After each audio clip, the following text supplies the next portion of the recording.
ኦ ማይ ጋድ ኦኤምጂ ትላላችሁ። ዛሬ እጅግ በጣም ደስ የሚል መልካም ዜና ሰማን። ኪራ አስታወሰ። ጽናት ይህንን ቀን ስንጠብቀው ነበር፣ በድልም ደግሞ ደርሰናል። ግስት እንግዲህ ታግሳ እዚህ ደርሳለች።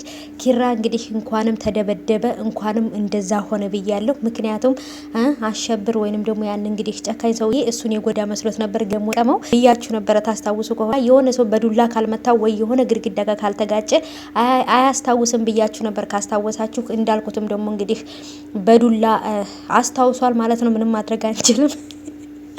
ሰላም ሰላም፣ ውድ የከበራችሁ የቻናሌ ተከታታዮች እንዲሁ ሁሉ ሰላም ነው። ሰላም ባላችሁበት ውድ ቤተሰቦቼ፣ ለቻናል አዲስ ከሆናችሁ ሰብስክራይብ ቤተሰቦች እንኳን በሰላም መጣችሁ ብያለሁ። ውዶቼ ተወዳጁ የጽናት ድራማ እጅግ በጣም ደስ በሚል ሁኔታ ተለቆ በደስታ በፍቅር እስከሚያልቅ ድረስ በጉጉት ነበር ሳይው የነበረው።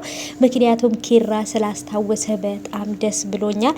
የኔን ስራ እንግዲህ እንደምታውቁት ማሽቃበጥ ነው ማለት ነው። ማሽቃበጥ ነው እንግዲህ ያው ላሽቃበጥ ነው የመጣሁት ማለት ነው። እና እልልልልልል እያልኩ ነው የመጣሁት።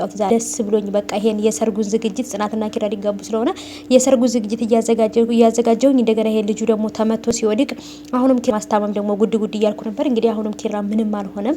እንዳያችሁት እንግዲህ አስደሳች ወይንም አስላል የተፈጠረ አድራለ ብያችሁ ነበረ።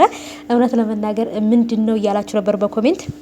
አዲሱም ነገር እንግዲህ ይሄ ነው ከምላችሁ በላይ በጣም ያስደሰተ ነገር ነው። ኪራ አስታወሰ። ጨበሪም ሁሉም ነገር ያለፈውንም ነገር እስከዛሬ ድረስ እንትን ያለው ነገር ሁሉን ነገር እንትን አለ። የሰማችኋት እንግዲህ በፊትም ራስተህም ድጋሚ አሁንም የምታካተል ነው ብለዋለች። አባትየውም ደግሞ እንዴ አስታወስክም አላስታወስክም ልጅን በነጻ አልሰጥህም ብለውታል። እሷን አይደለም ይሄን ነገር አይደለም ከዚህ በላይ አድርጌ የራሱ በወስዳት ይባንስባትም እያለ በጣም እያሞካሻት ነበረ። የበፊቱ ኪራ ጽናትን የሚወዳት የሚያከብራት ለሰው ክብር ያለው ኪራ ያንኛው ጥሩ ኪራ ስለተመለሰ በጣም ደስ ብሎኛልም። ራሱ ቤቱን ለማን ተሽመጣሽ እያለ እንግዲህ ካንቺ ለነገሩ ኪያ ትሻላለች እያለ ነበረ። እንደውም ሌላ ሰውን ቤት ውስጥ አለ ብላው ነበር። ያን ነገር በደንብ እየሰማት አሰለኝም። ቢሰማት ግን ማን ነው ብሎ ይቅ ነበራ። እና እንዲ ወዶቼ እውነት ለመናገር በጣም ከምላችሁ በላይ ደስ ብሎኛል። ፈቀችው ደስታ ነው። እነ ናሆም እነ ምሩ እነ ሰኒ ምናምን ሰኒ እንግዲህ እንደታገተች ታውቃላችሁ። ሌሎቹ ሰዎች አልሰሙም። ገና ተደውሎ ሊነገራቸው ነው። እርግጠኛ ላይ ናሆማም ጋር ደውሎ እንግዲህ ሊነግረው ይችላል። በእርግጥ ናሆማን አልረሳውም። በፊትም ጀምሮ ናሆማን አልረሳውም። ግን ደግሞ እንዳስታወሰና እሱ እንደዚህ አድርጎ መቶኝ ወድቄ ነበርና አደጋ ደርሶብኝ ግን አስታወስኩ ብሎ ይለዋል ብዬ አስባለሁ። የኪራ ማስታወስ ሁሉም ሰው ከሰማ ምን ያህል እንደደሰቱ ታውቃላችሁ። ኪራ በመርሳቱ ምክንያት በጣም ብዙ ነገሮች ተበላሽተው ነበረ። በጣም ጋቸው የነበሩ ነገሮችን አያደርግም ነበረ።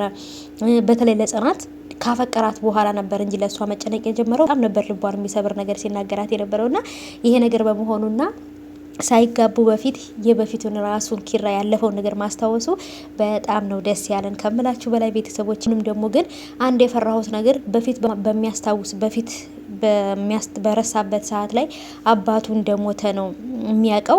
በአሁኑ ደግሞ ወደዚህ ማስታወሰው ትውስታው ሲመለስ ደግሞ አባቱ በህይወት አለ ወይ ብሎ እንዳይጠይቅ ብዬ ፈርቻለሁ። ምክንያቱም ከዚህ በፊት የመርሳት ችግር ባጋጠመው ሰዓት እናቴን አገናኙኝ ለምንድነው ስልክ ማታረሰው ብሎ ታስታውሱ ከሆነ በጣም ችግር ተፈጥሮ ነበረ። አሁንም ደግሞ አባቴ የት ነው ብሎ እንዳይጠይቅ በጣም ፈርቻለሁኝ። ምክንያቱም በባለፈው ያለፈውን እንትን ረስቶ አሁን ላይ የበፊት ትውስታው ስለተመለሰ ማለት ነውና ብቻ ግን ሁሉ ነገር እንደዛ ስለሆነ ደስ ብሎኛል። ራኬብም ደግሞ ከብዙ ሰዎች እየተጣላች ነው ለእህቷ ብላ፣ ግን እህቷን በዚህ ምክንያት ሳይሆን ወይም ቀስ ብላ በብልሃትና በዘዴ ነው መፈለግ ያለባት። የናሆም እናት ጋራም ጽዮን ጋር ሁሉም ሰው ጋር እየተጣላች ነው ራኬብ ማለት ነው። ይህም እንግዲህ ቤት ውስጥ ያለው የነኪራ ቤት ውስጥ ያለው ልጅ እነ ራኬብ ቤት ከልጁ ጋር አብሮ ራኬብ ቤት ገብቶ ነበረ። ግን በየትም ቦታ ዝረፍና የሆነ ነገር ማድረግ አልቻሉም ነበር። ይሄም ነገር አይሳካላቸውም ብዬ አስባለሁኝ። ኪራ ስላስታወሰ ደስ ያላችሁ የታላችሁ እስኪ ይሄንን ቪዲዮ ላይክ አድርጉና በኮሜንት ደግሞ ደስታችሁን አሳውቁኝ። የእውነት ነው የምላችሁ። እኔ ምን ብዬ ቃላት እንደምገልጽ አላቅም። ስራዬ ማሽቃበጥ እንደው ታውቃላችሁና በጣም ደስ ብሎኛል ከምላችሁ በላይ ነው በጣም ደስ ያለኝ። ምክንያቱም ሳይጋቡ በፊት ይህን ሁሉ ነገር ማስታወሱ ለነሱ ህይወታቸው ቀለል እንዲላቸው ያደርጋቸዋል። ጽናት ለሱ ብላ በጣም ብዙ ነገር ሆናለች። በጣም ብዙ ነገር አሳልፋለች። ለኪራ ፍቅር በጣም ብዙ መስዋዕት ከፍላለች እና እሷን ስላስታወሳት ሁሉንም ነገር ስላስታወሰ በጣም በጣም ደስ ብሎኛል። ደስ ያላችሁ ይህን ቪዲዮ በላይክና በኮሜንት አሳውቁ።